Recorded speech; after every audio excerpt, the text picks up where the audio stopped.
São Paulo, 27 de abril de 2020. Eu sou Miguel Nicoleles e este é mais um episódio de Nicoleles Night News. Boa noite a todos, bem-vindos. Bom, como é rotina, eu começo falando com vocês sobre as notícias do Comitê Científico de Combate ao Coronavírus do Consórcio Nordeste e as notícias do mundo e do Brasil. A grande notícia hoje para nós é que a nossa plataforma virtual do Projeto Mandacaru entrou em órbita, entrou no ar e está aberta para todos os colaboradores, mais de 1.200 colaboradores que cadastraram seus e-mails para contribuir com a sua inteligência, sua criatividade, sua habilidade profissional, cultural, artística, para com todos os esforços dos 9 grupos de trabalhos, os subcomitês do nosso C4NE. Bom, nós abrimos hoje todos os subcomitês virtuais, incluindo um para arte, um para mídia e comunicação, um para redes sociais e um, inclusive, para a sala de situação virtual, que nós vamos instalar todos os nossos dashboards e todos os nossos aplicativos conectados com mapas do Nordeste, o mapa rodoviário, enfim. Nós vamos criar toda a nossa sala de situação para auxiliar nas decisões, uma vez que nós estamos entrando a partir dessa semana na fase mais aguda e mais difícil, provavelmente, da pandemia, que vão ser o final do outono e o começo do inverno. Mas agora nós temos a nossa plataforma e, curiosamente, no momento que a gente estava pondo ela no ar hoje e anunciando para os nossos colaboradores que ela estava disponível, eu recebi uma mensagem inusitada pelo Twitter de um colega no Panamá que, ao longo das últimas semanas, tem observado os trabalhos aqui do nosso comitê e que decidiu, na região oeste do Panamá, criar um comitê científico baseado nas decisões do nosso comitê. Ou seja, ele decidiu implementar no Panamá todas as decisões que foram comunicadas nos 5 boletins do nosso Comitê Científico de Combate à Pandemia, ou Combate ao Coronavírus, aqui no Brasil. Isso foi muito emocionante, eu tive que parar alguns segundos para ler os e-mails, responder a ele no meu espanhol terrível e agradecer a gentileza e a confiança no nosso trabalho. Ou seja, do Nordeste para o Panamá. É só o começo. No mundo, evidentemente, temos uma série de trabalhos sendo publicados que deixam todos nós apreensivos. Um deles é a descoberta que o vírus, o coronavírus, o Covid-19, pode navegar no ar depois de ser expelido por um ser humano. As partículas virais podem se agregar ao particulado da poluição atmosférica, o particulado tamanho médio, não o particulado tamanho pequeno, o particulado da ordem de 100 a 300 micras, e ser disseminado pelo vento. Evidentemente, a pergunta de $1 trilhão nesse momento é o que acontece com o vírus quando ele é carregado pelo vento. Ele se mantém ativo? Por quanto tempo? Será que ele pode permanecer ativo por longas distâncias, por longos períodos de tempo? Não está claro. Não está claro nem se é o vírus inteiro que é transportado ou se ele sofre dano a ponto de não ser biologicamente ativo. Mas isso é uma pergunta que me fez perder o sono em boa parte do final de semana. Hoje, um outro trabalho confirmou a existência de uma grande concentração de partículas virais nas salas dos hospitais, onde as pessoas fazem a troca dos equipamentos de proteção individual. E na China, isso foi detectado e imediatamente começaram-se procedimentos mais rigorosos de desinfecção dessas salas. Existe uma preocupação agora também na possibilidade de outros ambientes hospitalares manterem partículas virais em grande quantidade. Então, esses trabalhos são fundamentais para que nós possamos entender melhor a dinâmica de sobrevivência e de espalhamento do coronavírus. Evidentemente, as notícias ainda são extremamente preocupantes, mundo afora, e também no Brasil. Nós vimos todos a situação de Manaus, que é extremamente triste, é extremamente tocante e que nos deixa amargurados pelo sofrimento que os nossos irmãos marauaras estão passando. E eu gostaria de deixar aqui uma mensagem de apoio, um abraço, uma mensagem de fraternidade para com todos da região norte, do Amazonas, do Pará, Rondônia, Roraima, Amapá, e dizer que nós estamos no nosso comitê abertos a todas as possíveis colaborações, tudo que nós pudermos fazer para ajudá-los, com ideias, sugestões, vai ser um enorme prazer, tá? Nos procurem. Eu queria também dizer que a campanha de chamar as torcidas de todos os times de futebol para nos ajudarem na propaganda do Monitora Covid-19, o nosso aplicativo, caminha a passos largos. Hoje nós recebemos feedback de várias torcidas do Nordeste e é possível que essa semana a gente tenha um chamamento global de todas as torcidas do Nordeste para que elas arregimentem os seus torcedores pelo Nordeste afora. E eu não estou falando só das torcidas dos times de Nordeste, eu estou falando de todas as torcidas de futebol do Brasil, de São Paulo, do Rio, de Minas Gerais, do Rio Grande do Sul, Santa Catarina, não interessa. O que nós queremos é que essas pessoas nos ajudem a fazer com que os nossos irmãos nordestinos baixem o aplicativo e usem o aplicativo para autorreferir os seus sintomas, para que nós tenhamos uma avaliação muito mais precisa do que nós temos no momento, do número de casos incipientes, os casos iniciais e também as pessoas que precisam de ajuda médica via telemedicina, para saber o que fazer e para onde ir. Bom, nós estamos já operacionais na Bahia, no Piauí e no Sergipe. Devemos agregar o Maranhão e a Paraíba essa semana. Já entramos em contatos com Alagoas e nós temos só aí os estados do Ceará, do Rio Grande do Norte e de Pernambuco, que apesar de terem aderido, não encaminharam ainda o protocolo final de telemedicina para ser acoplado ao Monitora. Ou seja, o que nós vamos fazer, como não dá para esperar mais, é fazer com que vocês no Ceará, no Rio Grande do Norte e Pernambuco possam usar sim o Monitora para nos fornecer informações sobre os seus estados clínicos, para que nós possamos ajudar de qualquer maneira que nós possamos, com a brigada emergencial, que pode ser direcionada para vizinhanças ou cidades nesses estados. Nós estamos pondo a brigada em forma, nós estamos fazendo ela ir para frente, com a ajuda dos médicos de família, do interior, do Nordeste, das capitais. Então, por favor, mesmo no Pernambuco, no Rio Grande do Norte, no Ceará, baixem o aplicativo, porque nós vamos ligar a chavinha que vai permitir que vocês transmitam os seus dados clínicos para nós. Ok? Bom, voltando à rotina aqui do fechamento do Nicoleles Night News, eu gostaria hoje, eu já contei para vocês, evidentemente, do dia que eu acho que eu decidi ser cientista, que foi no dia 20 de julho de 1969, quando o homem pousou na Lua, Neil Armstrong pousou na Lua. Mas eu não contei para vocês qual foi o meu primeiro laboratório.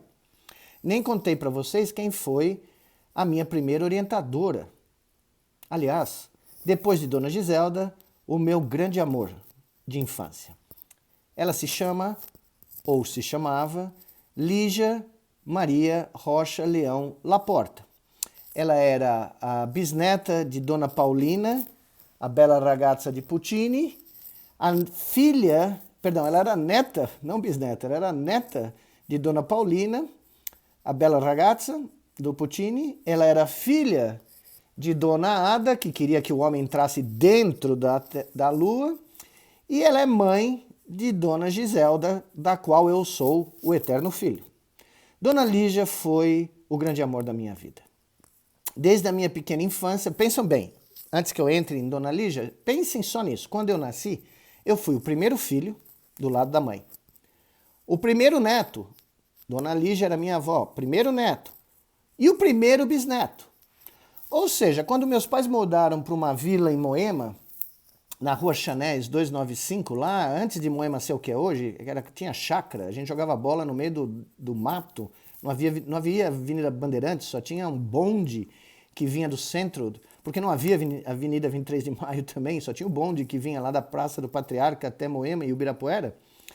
Quando eu chegava, quando criança, na porta da casa da minha avó, porque a minha casa era a casa 8, do lado seguinte na vila era a casa 7 da Dona Lígia e Dona Ada, que moravam juntas, mãe e filha, e a casa 5 era da minha avó Antonieta e do vô Ângelo, pai e mãe do meu pai. Mas isso eu conto depois. Quando eu entrava no portão da casa 5, da casa 7, perdão, da Dona Lígia e Dona Ada, se existisse uma câmera de filmagem, eu viraria para a câmera como primeiro filho, primeiro neto e primeiro bisneto e diria: "It's good to be the king." Porque eu fui o rei. Durante 5 anos, até minha irmã nascer, essa é outra história, eu fui o king daquelas 2 casas. Sexta-feira à noite, eu ia para a casa de Dona Lígia e tudo que eu queria acontecia.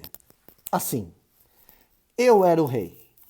Porque Dona Lígia criou para mim o maior ambiente que uma criança pode querer ter na sua vida. Eu tinha um quintal que ela chamava da nossa floresta amazônica. E junto com Dona Lígia, o louro, o outro louro, não aquele lá que ficou lá em Ilhéus, o louro que ficou na nossa casa durante quase 15 anos, a Mami, que era a cachorra vira-lata mais simpática que vocês poderiam ter na sua infância, e a Michele, que era uma gata angorá, que era minha gata angorá. Nós explorávamos a floresta amazônica todas as tardes depois que eu voltava da aula, porque eu fazia lição de casa na mesa da sala de jantar de Dona Lígia. Eu fazia os meus posters de cartolina ouvindo as óperas de Dona Lígia, mas como ela era pianista, eu também ouvia Dona Lígia tocando piano, para mim, só para mim. Eu era a única plateia de Dona Lígia durante anos e anos da minha vida. E quando nós íamos para o quintal, a gente ia explorar a Amazônia de Dona Lígia. Quando nós não estávamos no quintal, explorando as plantas, as formigas e toda a sorte de fenômenos biológicos que ela organizava para o meu deleite vespertino, eu ia para o segundo andar da casa, um sobrado muito bonito, para o escritório dela, onde ela mantinha a biblioteca de Dona Lígia.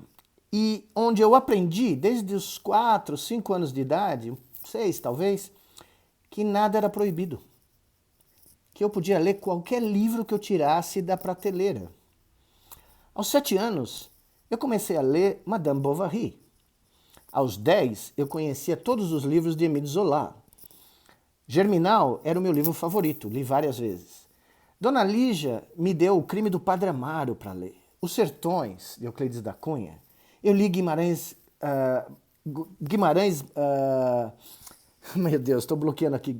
Gabriel Garcia Marques, eu queria dizer, e Guimarães Rosa, naquele escritório de Dona Lígia, ouvindo Aida, ouvindo La Bohème, ouvindo pela primeira vez na minha vida Carmen, cantada por Maria Callas. E lá a Dona Lígia dizia para mim: nada aqui é proibido. Qualquer livro pode ser lido. E qualquer livro pode ser discutido comigo a hora que você quiser.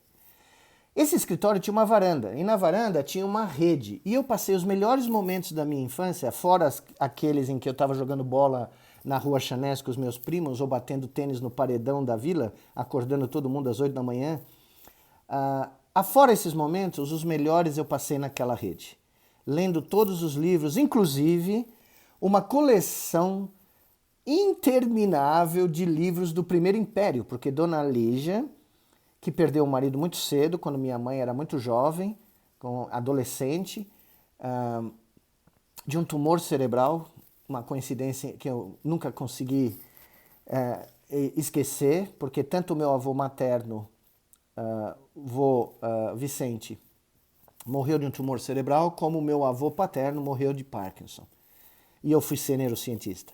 Pois bem, naquela rede eu li toda a história do Primeiro Império porque Dona Lígia era fissurada de paixão terminal por Dom Pedro I. Ai, quem entrasse naquele escritório e falasse mal de Dom Pedro I. Não saia de lá vivo. Porque Dona Lígia, além de tudo, além de uma professora, uma mentora, uma mulher que abriu os meus horizontes para o mundo, gentilmente, todas as noites me dizia uma história, me contava uma história nova do Primeiro Império. Da Marquesa de Santos, ela era fissurada pelo affair de Dom Pedro I com a Marquesa de Santos. E eu aprendi a apreciar toda a história da monarquia brasileira contada pela minha avó, que toda noite tinha uma história. E o final das noites, como eu vou repetir, It's good to be the king. Eu era disputado a tapa pelas duas mulheres da casa, porque no final da noite eu tinha que escolher em que cama eu iria dormir, com a avó Lígia ou com a bisavó Ada. E aos 5, 6, 7 anos de idade, eu literalmente me sentia o príncipe, porque sexta-feira à noite eu sentava em frente da televisão, nos anos 60, 70, o que era absolutamente proibido na minha própria casa, comendo arroz, feijão, batata frita e filé, ou o que eles diziam que era filé, mas não era filé, acreditem-me, feitos por Dona Lígia, tomando Coca-Cola, que não tinha no resto da semana, assistindo a sessão da meia-noite da Bandeirantes, que era só filme de terror. No sábado, depois da tarde de assistir Perdidos no Espaço, o programa noturno começava com um filme das 9 da noite, passava pela sessão de gala às 11, e quando a bisada ia dormir, depois da sessão de gala, eu e Dona Lígia, Mami e Michele e o louro lá fora no quintal comentando o filme, assistíamos a sessão coruja. E eu só ia dormir às 2, 3 da manhã. Coisas que eu nunca poderia ter feito na minha casa com o Dr. Ângelo e Dona Giselda, eu fiz na casa de Dona Lígia. Eu assisti lutas de boxe que não passava na minha casa. Muhammad Ali, Joe Frazier. Dona Lígia assistiu comigo. E assim vai. Durante vários e vários anos, Dona Lígia foi o meu referencial intelectual, o meu referencial amoroso e o meu referencial de cientista. Porque eu posso dizer para vocês, sem mentir e sem exagerar, tudo que eu precisei aprender para ser cientista, eu aprendi no quintal, no escritório e na rede de Dona Lígia. Dona Lígia me viu ser médico, foi na minha formatura. E quando eu anunciei para a família que eu não ia praticar medicina, não, eu ia fazer doutorado, todo mundo olhou para mim e pensou que eu tinha perdido, né? Eu já tinha a fama de ser meio louco na infância e na adolescência, mas, afinal de contas, quem é que passa no vestibular da USP, vai para casa, pega todos os livros, põe na laje de amianto que ficava em cima do meu quarto, sai pela janela, pega todas as apostilas do Bandeirantes e taca fogo na laje e fica meditando de frente enquanto o pai chega do trabalho e vê fogo, fumaça saindo do quintal da casa, mas a porta do meu quarto tinha sido estrategicamente trancada e eu só vi o meu pai. O que você está fazendo? O que você está fazendo? Era uma cerimônia. Todos queriam me matar, Dona Lígia disse, o menino tem razão, é uma passagem, é um ritual, ele tem que queimar tudo mesmo. Essa era minha avó. Quando eu decidi fazer meu doutorado, todo mundo ficou maluco, como? Não vai ser médico, estudou 6 anos, olha o que custou pagar os livros. Dona Lígia virou para todo mundo e falou, o menino quer ser cientista, o menino vai ser cientista. Vão parar com toda essa enrolação, esse lero-lero, ele vai ser o que ele quer ser. E ninguém teve coragem de discutir com Dona Lígia. Quando minha mãe, quando eu era criança, virou escritora profissional, nos anos 60, e meu pai no começo, né, engripou, reclamou, achou que não era, né, adequado, Dona Lígia falou para o meu querido papai que é um homem sensacional, sempre foi um homem sensacional, mas Dona Lígia virou para o doutor Ângelo, juiz de direito, e falou o seguinte, Ângelo, homem tem em toda esquina, escritora de talento não tem muitas, e a minha filha tem talento, ela vai ser escritora sim, senhor. O juiz meritíssimo Ângelo Nicoleles pôs o rabinho entre as pernas e foi fazer suas sentenças, e Dona Giselda, eu não preciso contar, virou uma das maiores escritoras infantos juvenis da história do Brasil. Pois bem, Dona Lígia fazia algo ainda muito mais especial. Em noites inspiradas, quando eu já tinha terminado minha lição, e quando ela começava a contar alguma história de, sei lá, Alexandre o Grande, Gengis Khan, vocês já ouviram esses caras, né? De repente, Dona Lígia ia para o piano, como ela tinha estudado piano no Conservatório de Tatuí, porque depois eu conto a história do prefeito de Tatuí, eu tive um trisavô prefeito de Tatuí. Pois bem, Dona Lígia ia para o piano e fazia uma serenata para mim. Não eram só os discos que ela punha no seu hi-fi, que era o melhor hi-fi de Moema. A Dona Lígia tinha o maior hi-fi do bairro. Meu pai vinha ouvir discos na casa dela porque era uma coisa de louco. Mas Dona Lígia ia lá e tocava para mim. E um dos seus compositores favoritos era Chopin.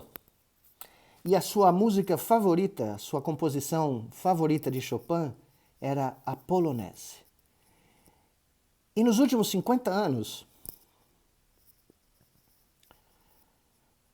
todas as vezes que eu ouço a Polonaise, eu me lembro do meu primeiro laboratório e da mulher maravilhosa que me fez aprender que todos nós temos que exercer a liberdade dos nossos talentos. Para você, Dona Lígia, Chopin. A Polonaise.